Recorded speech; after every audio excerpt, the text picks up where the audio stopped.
নমস্কার। 2026 এপ্রিল 2026 সাল এবং এপ্রিল মাস, তার সঙ্গে সঙ্গে তুলা রাশি তুলা লগ্ন। তুলা রাশি তুলা লগ্নের এপ্রিল মাসের মাস ভিত্তিক রাশিফল, যাকে জ্যোতিষের পরিভাষায় বলা হয় গোচর ফল, প্রচলিতভাবে যাকে রাশিফল বলা হয়।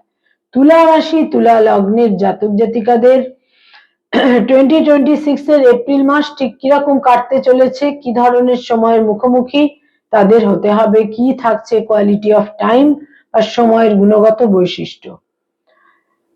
তুলা রাশি তুলা লগ্ন অর্থাৎ সাইন লিব্রা ন্যাচারাল জোডিয়াকের, যেটা সপ্তম ঘর বা 7th হাউস, যাদের চন্দ্র রাশি বা মুন সাইন লিব্রা বা যাদের অ্যাসেন্ডেন্ট বা লগ্ন লিব্রা, এই ভিডিও কিন্তু মূলত তাদের জন্য। কি ধরনের সময়ের মুখোমুখি তাদের হতে হবে, আপনারা রাশিকেও ফলো করতে পারেন, লগ্নকেও ফলো করতে পারেন, যার জন্য যেটা স্যুট করে বা যার কাছে যেটা অ্যাপ্রোপ্রিয়েট। তুলা রাশি তুলা লগ্নের জাতক জাতিকাদের এপ্রিল মাস ঠিক কিরকম কাটবে সেটা জানতে বা বুঝতে গেলে যেটা আমাদের প্রথমেই দেখতে হয় তা হচ্ছে তুলা রাশি তুলা লগ্ন সাপেক্ষে গ্রহদের কি সঞ্চার গোচর ইত্যাদি তৈরি হচ্ছে এই এপ্রিল মাসে। রাশি লগ্নের অধিপতি হচ্ছে শুক্র। শুক্র প্রথম 19টা দিন 7th হাউসে থাকছে এবং তারপর 19th এপ্রিল শুক্র চলে আসছে তাদের সপ্তম থেকে অষ্টমে, এবং শুক্র তাদের রাশি লগ্নেরও অধিপতি, আবার অষ্টমেরও কিন্তু অধিপতি। রবি তাদের সপ্তমে থাকছে 14th এপ্রিল থেকে পুরো মাসটাই, আর 14th এপ্রিল পর্যন্ত রবি থাকছে তাদের 6th হাউসে বা ষষ্ঠে। ষষ্ঠে শনি থাকছে পুরো মাস, সেখানে 2nd এপ্রিল মঙ্গল তাদের পঞ্চম থেকে ষষ্ঠে এসে জয়েন করবে। পুরো মাস মঙ্গল তখন তাদের 6th হাউসেই থাকবে। বুধ অত্যন্ত গুরুত্বপূর্ণ গ্রহ তুলা রাশি তুলা লগ্নের জন্য। এই বুধ তাদের 6th হাউসে গোচর করবে 10th এপ্রিল। 10th এপ্রিল থেকে পুরো মাসই বুধ থাকছে তাদের 6th হাউসে, আর প্রথম 10টা দিন বুধ থাকছে তাদের পঞ্চম ঘরে, এবং বুধের সঙ্গে রাহু একই সাইনে অবস্থান করে থাকবে। রাহু পুরো মাসই থাকছে তাদের পঞ্চমে এবং কেতু পুরো মাস থাকছে তাদের একাদশে।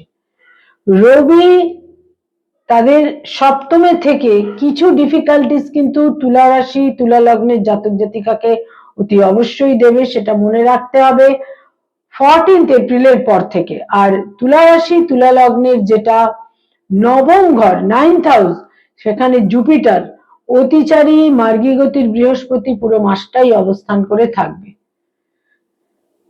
তুলা রাশি তুলা লগ্ন কি তাদের জন্য এই এপ্রিল মাসে কোয়ালিটি অফ টাইম থাকছে, সময় কতটা ফেভারে থাকছে বা সময় কতটা এগেনস্টে থাকছে। প্রথমেই শরীর স্বাস্থ্য বা হেলথ কিন্তু কিছু ডিফিকাল্টিস দেবেই। চোখের সমস্যা তৈরি হতে পারে এবং উচ্চ রক্তচাপ যাদের রয়েছে সেখানে কিছু সমস্যা তৈরি হতে পারে, এবং যারা ডায়াবেটিক, যাদের ব্লাড সুগার হাই, যাদের রক্তে শর্করার পরিমাণ বেশি, তাদেরও কিন্তু বিশেষ সতর্ক থাকতে হবে। এছাড়া ইউটিআই জনিত সমস্যা, কিডনির সমস্যাও কিছুটা বিব্রত করতে পারে, সেটা সম্ভাব্য ক্ষেত্রে যে ধরনের শারীরিক সমস্যায় তাদের সমস্যা রয়েছে, যারা কিছুটা অসুবিধার মধ্যে রয়েছেন। আয়ের ক্ষেত্র বা ইনকামের ক্ষেত্র অত্যন্ত ইতিবাচক থাকবে, যথেষ্ট ইতিবাচক থাকবে, এবং কিছু কিছু ক্ষেত্রে আমরা দেখতে পাবো যে একটা অপ্রত্যাশিত ভাবে আকস্মিক ভাবে কিছু অর্থাগম এই মাসে হবার যথেষ্ট সম্ভাবনা কিন্তু থাকছে। ব্যয়ভাব তো অত্যন্ত প্রবল থাকবে, বিশেষভাবে প্রবল থাকবে। 6th হাউসে একাধিক গ্রহ থাকবে এবং তার পূর্ণ দৃষ্টি থাকবে দ্বাদশে, ফলে ব্যয়ের প্রাবল্য থাকবে। সন্তানের কারণে ব্যয়, ভ্রমণের কারণে ব্যয়, এবং লোন বা ঋণ শোধের কারণে ব্যয়, এই ধরনের সম্ভাবনা কিন্তু যথেষ্ট পরিমাণে থাকছে। তুলা রাশি তুলা লগ্নের জাতক জাতিকা যারা কোনো মামলা মোকদ্দমা, আইনি সমস্যা, লিটিগেশন ইত্যাদির মধ্যে রয়েছেন, এই মাসে সমাধান সূত্র তৈরি হতে পারে। যদিও শত্রুরা এই মাসে অত্যন্ত প্রবল থাকবে, কিন্তু একটা আন্ডারস্ট্যান্ডিং এর মাধ্যমে একটা সমাধান সূত্র তৈরি হবারও যথেষ্ট সম্ভাবনা থাকছে। ইনহেরিটেন্স এর ক্ষেত্রে প্রাপ্তির যোগ থাকছে এই মাসে। ইনহেরিটেন্সের ক্ষেত্রে গোলযোগ থাকলে সেখানে একটা মিউচুয়ালি একটা ওয়ে আউট তৈরি হতে পারে। এছাড়া বলবো যে তুলা রাশি তুলা লগ্নের জাতক জাতিকাদের এই মাসে আকস্মিকভাবে প্রথম 10টা দিনে নতুন কোনো মামলা মোকদ্দমায় জড়িয়ে পড়ারও সম্ভাবনা কিন্তু থাকছে। যারা পেরেন্টস পিতামাতা তাদের জন্য বলবো সন্তানের সঙ্গে মতপার্থক্য এবং সন্তানের কারণে কিছু ব্যয়ের সম্ভাবনা এই মাসে থাকছে। যারা ফ্যামিলি প্ল্যানিং ইত্যাদি চাইছেন সেক্ষেত্রে বিশেষ করে বলবো এই মাস বেশ ইতিবাচক, এই মাসের অন্তত শেষ 20টা দিন। যারা স্টুডেন্ট ছাত্রছাত্রী শিক্ষার্থী বিদ্যার্থী মনঃসংযোগে ঘাটতি হতে পারে এবং হেলথের কারণে কিছুটা অসুবিধে হতে পারে। উচ্চ শিক্ষার ক্ষেত্রে বিশেষ করে যারা রিসার্চ করছেন পিএইচডি করছেন তাদের জন্য কিন্তু এই মাস ইতিবাচক। তবে উচ্চশিক্ষার ক্ষেত্রে সাফল্যের যোগ থাকলেও এখানে একটা কথা মনে রাখতে হবে যে সিদ্ধান্তে কিছু ভুলভ্রান্তি হতে পারে এবং 10th এপ্রিলের পর আপনাদের তুলা রাশি তুলা লগ্নের জাতক জাতিকাদের বুধ এবং বৃহস্পতির যে ক্ষেত্র বিনিময় যোগ থাকছে তার ফলে কিছুটা সাফল্য তারা এই মাসে নিশ্চিত রূপে পেতে পারেন। লাস্ট 20 ডেজ আপনাদের জন্য অত্যন্ত ফেভারেবল। যারা কোনো রিলেশনশিপ প্রেম প্রীতি প্রণয়ের মধ্যে রয়েছেন হঠকারিতার বশে বিড়ম্বনার ক্ষেত্র তৈরি হতে পারে, নতুন প্রেমের সম্পর্ক এই মাসে তৈরি হতে পারে। যারা অলরেডি বিবাহিত দাম্পত্য জীবনে রয়েছেন সেখানে কিন্তু এই মাসের বিশেষ করে আমি বলবো যে প্রথম 2টি সপ্তাহ ফেভারেবল, কিন্তু প্রথম 2টি সপ্তাহ ফেভারেবল হলেও শেষ 2টি সপ্তাহ অতটা ইতিবাচক নয়, সেখানে কিছুটা ইগো ক্ল্যাশ ইত্যাদি সম্ভাবনা থাকছে। যারা ডক্টর মেডিকেল ফিল্ডে রয়েছেন হিলিং প্রফেশনে রয়েছেন সেখানে এ মাসের শেষ 10টা দিন তুলনামূলক শুভ প্রভাব প্রতিপত্তি মর্যাদা বৃদ্ধি পেতে পারে। যারা অ্যাডভোকেট লয়ার আইনি পরামর্শ দিয়ে থাকেন বিচক্ষণতা এবং কনসিস্টেন্সির প্রয়োজন, না হলে কিছুটা বিড়ম্বনা তৈরি হতে পারে। যারা মানি মার্কেটে রয়েছেন stock market share market insurance banking sector, যারা ইনভেস্টমেন্টের কাজ করিয়ে থাকেন, যারা চার্টার্ড অ্যাকাউন্টেন্ট নিজস্ব চার্টার্ড ফার্ম রয়েছে, এই সমস্ত ক্ষেত্রে বলবো যে এই মাসের শেষ 2টি সপ্তাহ তুলনামূলক শুভ। তবে মনে রাখতে হবে ভুল সিদ্ধান্ত এবং ধারাবাহিকতার অভাব আপনাদের বিব্রত করতে পারে, আপনাদের অসুবিধের দিকে নিয়ে যেতে পারে। ক্রিয়েটিভ ফিল্ডের মানুষ যারা রয়েছেন সৃষ্টিশীল কাজ করে থাকেন, ইনোভেটিভ লেখালেখি করেন, বিজ্ঞাপনের জগৎ অ্যানিমেশনের জগতে রয়েছেন, অভিনয়ের জগতে রয়েছেন, অর্থাৎ পারফর্মিং আর্টের সঙ্গে যাদের সংযোগ রয়েছে তাদের জন্য কিন্তু এই মাস বেশ শুভ। বিশেষ করে শেষ 10টা দিন অত্যন্ত শুভ, কিছু সাফল্যের সম্ভাবনা নিশ্চিতভাবে থাকছে।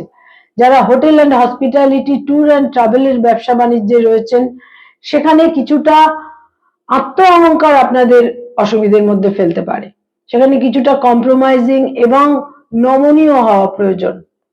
যারা সরকারি চাকরি করেন গভর্নমেন্টের সঙ্গে কানেক্টেড হয়ে কাজকর্ম করেন এই মাসের শেষ 10টা দিন অত্যন্ত ফেভারেবল আপনাদের জন্য, মর্যাদা বৃদ্ধি পাবে, প্রভাব প্রতিপত্তি বৃদ্ধি পাবে।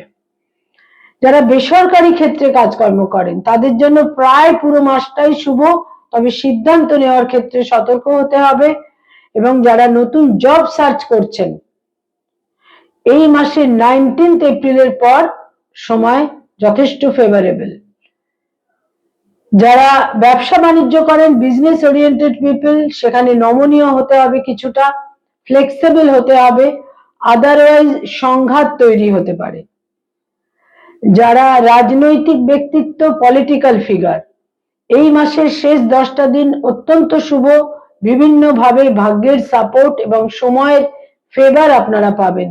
বয়সে ছোট ভাই বোনেদের সঙ্গে সম্পর্ক অত্যন্ত ইতিবাচক, সেখানে নতুন করে সম্পর্ক রিভাইভ করতে পারে। বয়সে বড় ভাই বোনেদের সঙ্গে সম্পর্কে কিছুটা জটিলতা থাকবে। তুলা রাশি তুলা লগ্নের জাতক জাতিকারা এই এপ্রিল মাসে কয়েকটি রং বা কালারকে দৈনন্দিন প্রাত্যহিক জীবনে ব্যবহার করতে পারেন, বিশেষ শুভ ফল পেতে পারেন। তার জন্য প্রতিকারের মতো ফল পাবেন। ঝকঝকে সাদা রং, পিঙ্ক বা গোলাপি রং এবং তার সঙ্গে সঙ্গে হালকা নীল রং, light blue, pink, light pink এবং একদম স্পার্কলিং হোয়াইট, এই রংগুলোকে দৈনন্দিন প্রাত্যহিক জীবনে ব্যবহার করুন। পোশাক আশাক ইত্যাদির ক্ষেত্রে বিশেষভাবে সময়ের ফেভার পাবেন। কয়েকটি ডেট বা তারিখ আপনাদের জন্য অত্যন্ত ইম্পর্টেন্ট, গুরুত্বপূর্ণ এবং তাৎপর্যপূর্ণ হতে পারে এই মাসে। তার মধ্যে বিশেষ করে বলবো 2 তারিখ, 4 তারিখ, 7 তারিখ, 11 তারিখ, 14 তারিখ, 17 তারিখ, 20 তারিখ, 21 তারিখ, 25 তারিখ, 28 তারিখ এবং 30 তারিখ। এই ডেটগুলো অত্যন্ত সিগনিফিকেন্ট। এই ডেটগুলোতে আপনারা বিভিন্ন ইম্পর্টেন্ট পরিস্থিতি আপনাদের চারপাশে তৈরি হতে পারে। সিগনিফিকেন্ট একটা টাইম ফ্রেম থাকছে এই ডেটগুলোতে। তুলা রাশি তুলা লগ্নের জাতক জাতিকাদের কিছু কিছু ক্ষেত্রে এই মাসে মনে রাখতে হবে যে ইগো তাদের বিড়ম্বনায় ফেলতে পারে এবং ধারাবাহিকতার অভাব তাদের কিছুটা অসুবিধে তৈরি করে দিতে পারে। নমস্কার।